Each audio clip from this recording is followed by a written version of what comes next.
제30편 다윗의 시, 곧 성전 낙성가.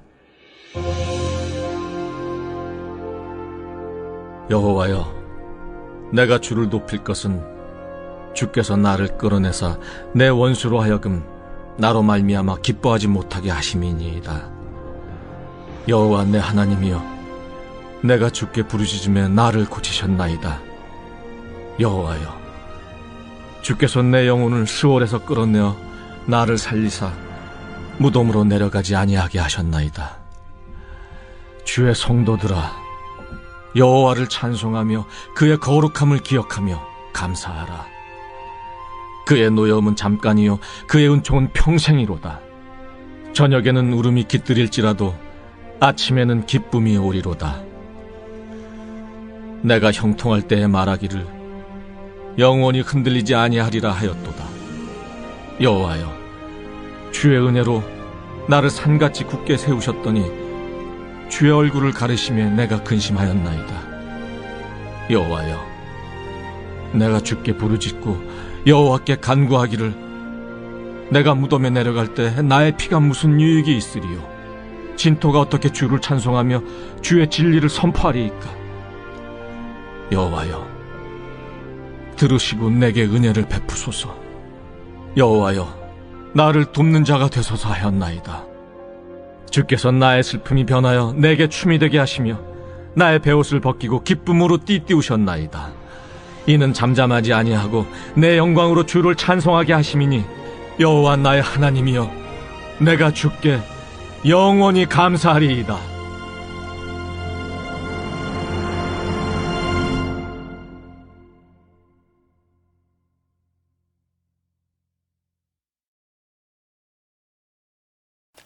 오늘은 시편 30편의 말씀을 가지고 함께 은혜를 나누도록 하겠습니다. 오늘 본문의 시편은 다윗이 지은 시이면서 성전 낙성식 때 사용된 찬양시입니다. 그러나 우리가 이미 잘 알고 있듯이 다윗은 성전을 건축한 적이 없습니다. 그래서 사람들은 이 시가 후대의 사람들이 바벨론과 로마에 의해서 파괴된 성전을 다시 재건한 후에 하나님께 부른 찬양이라고 보고 있습니다. 완공된 성전을 보면서 이스라엘 백성들은 지난날 형통할 때에 자신들이 하나님 앞에서 교만하고 불순종했던 순간들을 되돌아보고 있는 것이죠. 그리고는 지난날 자신들의 교만과 불순종으로 인해서 포로가 되었고 또 성전이 회파되었던 것을 회개하고, 그럼에도 불구하고 다시 구원의 손길로 우리에게 사랑을 베푸시는 하나님께 감사하는 낙성식을 거행하고 있다는 것입니다.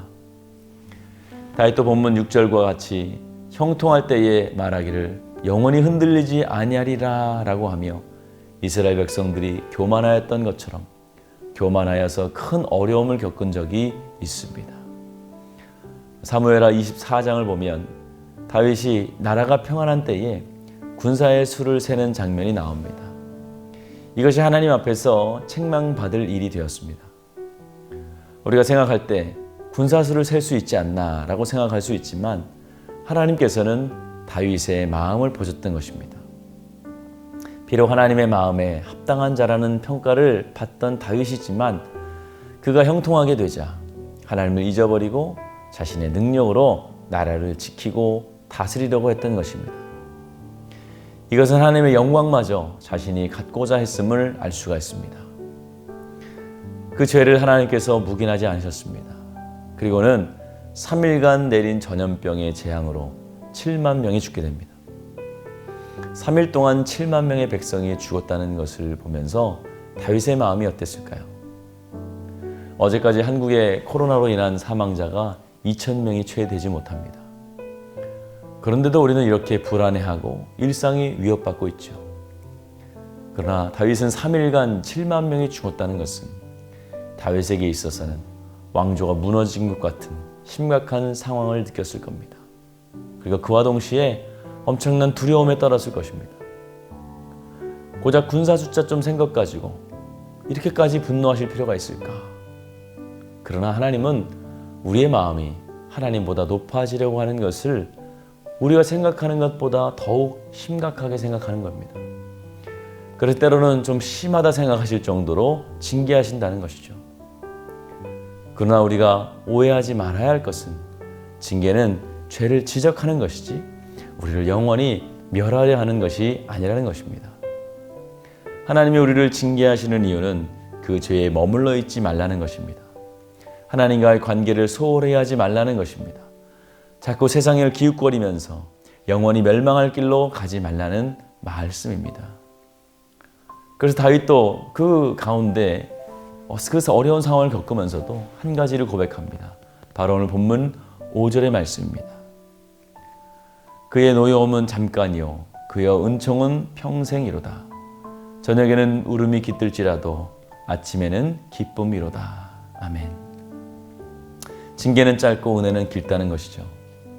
아마 다윗도 3일의 징계의 시간이 3년처럼 아니 30년처럼 길게 느껴졌을 겁니다.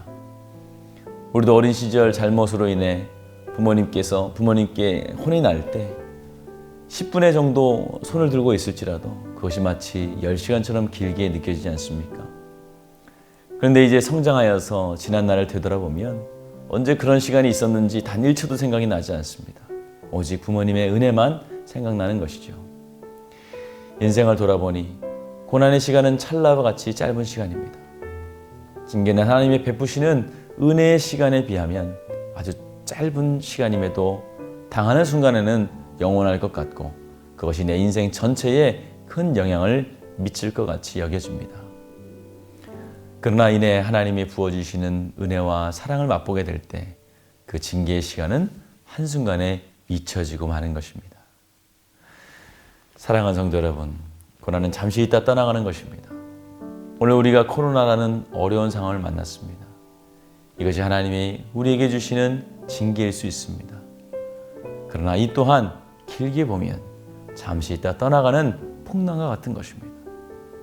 어제 말씀드린 대로 우리가 폭풍 가운데서도 하나님은 좌정에 계시고 그것을 다스리시고 또 그것을 통치하고 계신다는 것을 우리가 알아야 됩니다. 그렇다면 오히려 그 안에서 하나님의 능력을 보게 되고 은혜를 고백하게 될 줄 믿습니다. 혹시라도 우리가 하나님과의 관계에 소홀히 한 점이 없는지, 그리고 혹시 지금 고난 가운데 있다면 징계는 짧고 은혜는 길다는 것을 잊지 마시기 바랍니다. 그리고 그 가운데 우리에게 세밀하게 말씀하시는 하나님의 음성을 들으시고 은혜와 사랑을 발견하시는 성도 여러분들 되시기를 주님의 이름으로 축원을 드립니다. 다 같이 기도하시겠습니다. 좋으신 아버지 하나님, 은혜와 사랑을 감사합니다. 오늘도 우리가 고난을 당할 수 있고 어려움을 당할 수 있습니다. 그것이 때로는 하나님의 징계일 수 있음을 기억합니다.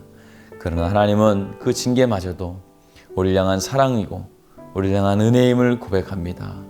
하나님, 우리가 때로는 어려움을 당할지라도 결코 하나님의 사랑이 우리를 떠나지 않는다는 것을 잊지 않게 하여 주시며 오히려 하나님께로 더욱더 달려가며 우리의 신앙이 더욱더 견고해질 수 있도록 도와주시옵소서.